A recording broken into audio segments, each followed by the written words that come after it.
માટે એક ચંદ્રેશભાઈ છે જે જેતપુરની બાજુમાં દેવકી કાલોલ ગામ છે અને હર મહિનાની 28 તારીખે અહીંયા નિઃશુલ્ક કેમ્પનું આયોજન રાખવામાં આવે છે કેન્સરનું અને અહીંયા આપણે જે કેન્સરની દવા દેવામાં આવે છે એ બિલકુલ નિઃશુલ્ક છે. આ ભાઈ છે અને એ આવો નજીકભાઈ બોલો શું નામ છે તમારું? મારું નામ વલ્લભભાઈ પોપટભાઈ નડિયાદરા. ક્યાં રહેવાનું? કરિયા રહેવાનું. મને કેન્સરના મૂળિયા ફૂટ્યા હતા. ઓપરેશન કરાવેલ હતું તે કેન્સરના મૂળિયા ફૂટ્યા. શેમાંથી? પોસ્ટેડ હતું ને? પોસ્ટેડમાંથી. બરોબર. અને પેશાબને મૂળિયા પેશાબને રોકતો અને છોડી દેતા. તે આ દવાથી સારું છે બાપુના. હવે સારું જ છે. પેશાબનું તકલીફ બંધ થઈ ગઈ? આ બંધ થઈ ગઈ. કેટલો મહિનો દવા લીધી? 1 મહિનો. 1 મહિનો દવા લીધી?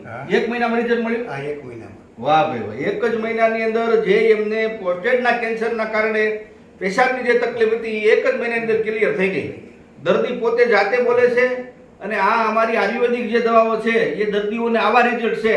માટે જ્યાં જ્યાં અમારા કેમ્પ થાય ત્યાં સુધી દર્દીઓને મોકલો અને દેવકી કાલોલની અંદર હર મહિનાની 28 તારીખે મારો કેમ્પ હોય છે ચંદ્રેશભાઈના ઘરે. ઓમ નમો નારાયણ. બેનને લઈ લ્યો. ઓકે. બસ ભાઈ બંધ કરી દે.